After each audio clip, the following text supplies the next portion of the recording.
Je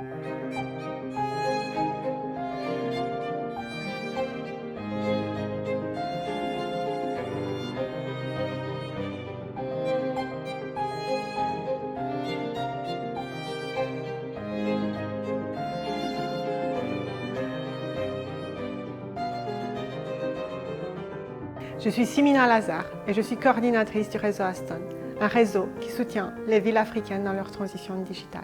La pandémie de Covid-19 nous a démontré encore une fois que les villes sont au centre de la gestion des crises, qu'il s'agisse de repenser l'espace public, d'organiser le soutien aux plus fragiles, de concevoir de nouvelles modalités d'accès aux services publics, entre autres exemples. Pour faire tout cela, comme pour s'engager dans la transition climatique ou rendre leur territoire plus juste, les villes ont besoin de ressources financières.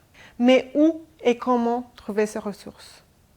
L'exemple des initiatives soutenues par le réseau Aston montre comment le travail en réseau des villes africaines, associé à des démarches de transition digitale, peut contribuer à améliorer la mobilisation des ressources propres des collectivités. L'objectif de ces villes, le financement durable des investissements et des services pour le territoire. Dans un premier temps, je vais vous présenter le projet Aston, qui nous sommes, quelles sont nos actions. Cela me permettra d'évoquer des projets de transition numérique de certaines villes soutenues par le réseau.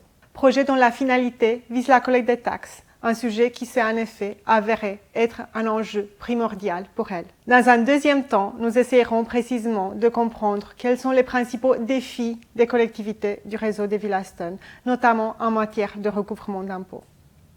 Puis, ce que peut apporter la transition numérique face à ces défis. Par la suite, j'illustrerai la méthode d'expérimentation que nous utilisons, dans le but d'améliorer les actions de recouvrement des taxes. Pour cela, nous nous pencherons sur des exemples de Koumassi au Ghana et de Bamako au Mali. Pour conclure, je partagerai avec vous quelques pistes d'action que d'autres villes africaines peuvent explorer si elles veulent entamer des approches similaires.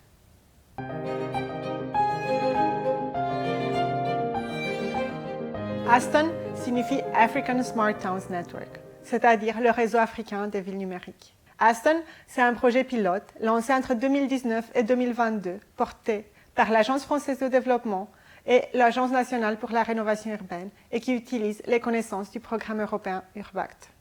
Aston représente un budget de presque 3 millions d'euros et forme un réseau de 11 villes africaines localisées dans 11 pays différents du continent. Notre objectif est de créer une communauté de villes qui collaborent ensemble pour devenir des acteurs numériques de premier plan, plus rapidement et d'une manière appropriée et durable en fonction de chaque contexte local. Les villes sont organisées en groupes thématiques. L'un de ces groupes travaille plus spécifiquement sur la collecte des taxes. La ville de Bamako au Mali, Matola au Mozambique et Koumassi au Ghana en font partie. Je me souviens d'une de nos premières séances de travail avec les villes de Koumassi et Matola. Alors que plus de 5000 km séparent ces deux villes, aux langues et cultures différentes, en creusant leurs problématiques, les responsables financiers de ces deux communes se sont aperçus que, malgré toutes les différences, leurs collectivités sont confrontées exactement au même problème. Il y a d'un côté la pression du politique, qui demande une collecte des taxes toujours plus efficace, et de l'autre, les enjeux de la collectivité locale. Des bases de données fiscales peu ou pas mises à jour. Un système de collecte peu fiable qui peut engendrer des pertes. Et au final, un nombre limité des citoyens qui payent leur dû. Une fois cette connexion établie entre Koumassi et Matola, les villes ont gagné en confiance, ce qui a permis de mettre en place entre elles un partenariat solide. Tout au long du projet, elles ont partagé ensemble leurs solutions et leurs enseignements en apprenant l'une de l'autre.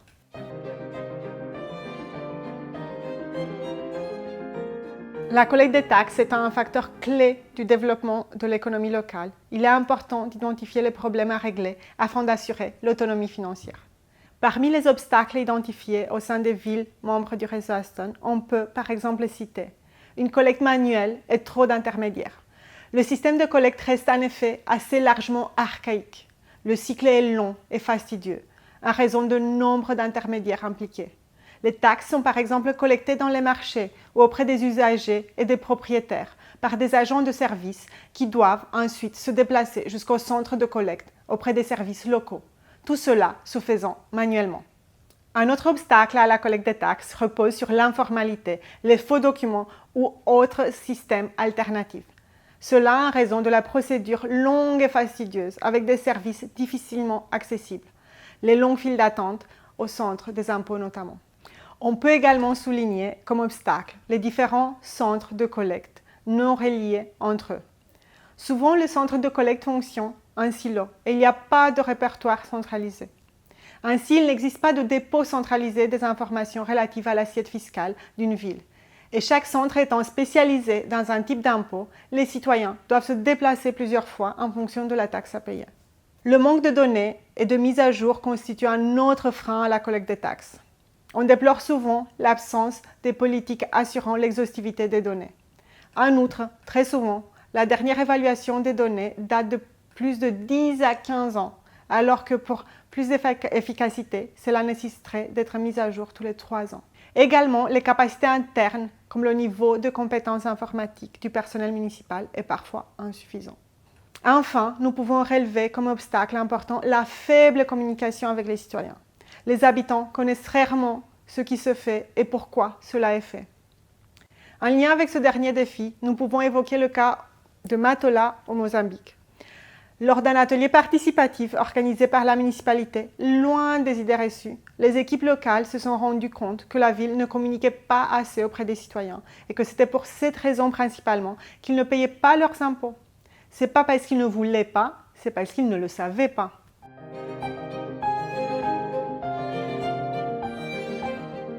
En utilisant des outils numériques et une méthode de travail plus flexible, moins linéaire, les villes peuvent sauter certaines étapes du processus et d'être plus agiles.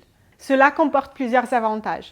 Premièrement, une approche de projet différente. Une fois la solution identifiée, avant de passer à l'échelle et donc de lancer de marchés, d'acheter de matériaux, former toutes les personnes concernées, les villes peuvent tester leurs idées à l'échelle d'un quartier. C'est le cas de la ville de Kumasi au Ghana, exemple qui sera évoqué par la suite. Deuxièmement, moins d'infrastructures, plus de souplesse. La ville de Bamako, au Mali, a choisi de transformer les modalités de recouvrement des taxes sur les motos, anciennement collectées dans des centres d'impôts et exclusivement sur papier.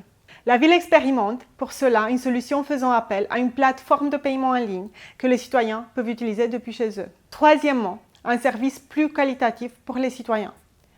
Pour continuer avec l'exemple de Bamako, les citoyens ne sont plus obligés de faire la queue pendant des heures ou même toute la journée. Quatrièmement, moins de corruption, plus d'argent dans les caisses de la mairie. La numérisation des outils de collecte de taxes permet aussi plus de transparence dans le processus et moins de pertes.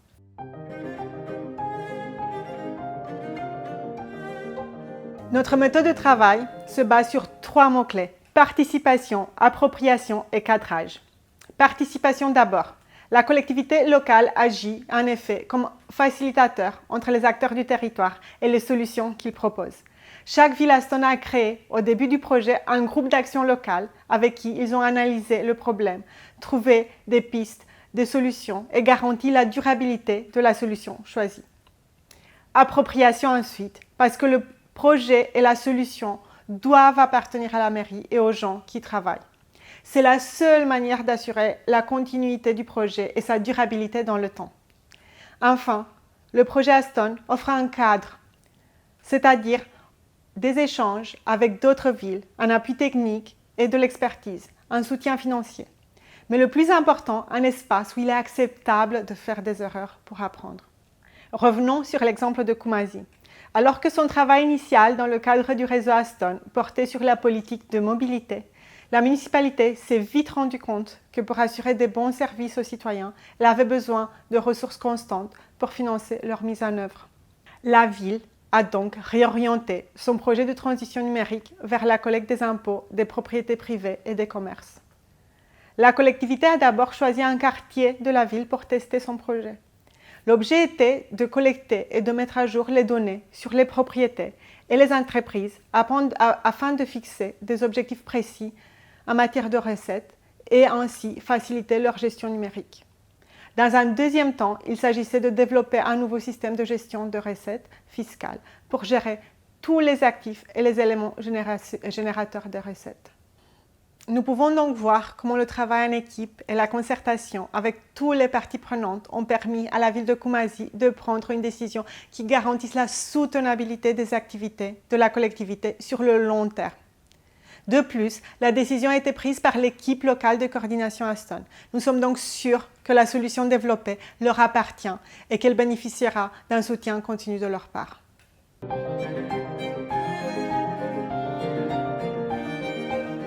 Tout d'abord, chacune des 3 villes du groupe thématique collecte des taxes dispose aujourd'hui d'une équipe active qui réfléchit et mène des projets digitaux et innovants. Au sein de chaque équipe, des nouvelles méthodes de travail se mettent en place, de même que des collaborations entre les départements de la mairie ou entre les institutions publiques et les startups. Deuxièmement, les villes ont maintenant à leur disposition une méthode de travail qui peut être appliquée à d'autres projets. Par exemple, la ville de Bamako a eu recours à la méthodologie Aston dans le cadre de la mise en place d'un système digital de gestion des courriers et des ressources humaines de la municipalité. Dans la plupart des villes Aston, des solutions technologiques sont en train d'être testées auprès des citoyens. Ces solutions appartiennent aux villes et peuvent continuer à fonctionner après la fin du projet. Dans le cas de la ville de Kumasi, toujours, un data center est en train d'être mis en place pour accueillir des serveurs. Cette dernière contient des données ainsi que les programmes que la ville teste pour leur processus de collecte des taxes. Ce centre continuera à exister et de fonctionner après la fin du projet.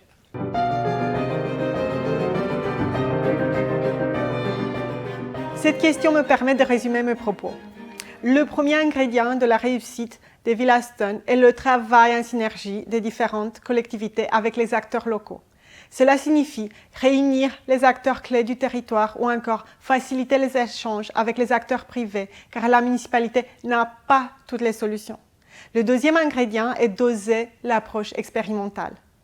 Cela implique de pouvoir identifier des solutions et d'accepter de commencer petit, de tester des hypothèses et d'apprendre de ces tests avant de passer à plus grande échelle. Nous sommes conscients que cela est parfois difficile quand on dépense de l'argent public, mais cela permet d'épargner par la suite. Pour finir, autant que possible, les villes devraient chercher des formes d'échange avec leurs pairs, au niveau national ou international, pour bénéficier des apprentissages et des partages d'expériences et d'expertise qui en découlent. Les réseaux des villes Aston met en ligne les résultats de ces différentes expérimentations. De plus, notre guide pour la transition numérique des villes sur la base des expériences des villes Aston est disponible sur notre site internet aston-network.org. Ce guide est un moyen pour les collectivités territoriales africaines d'intégrer dans leurs projets urbains la participation, la frugalité, l'innovation et le digital au service du développement durable de leur collectivité.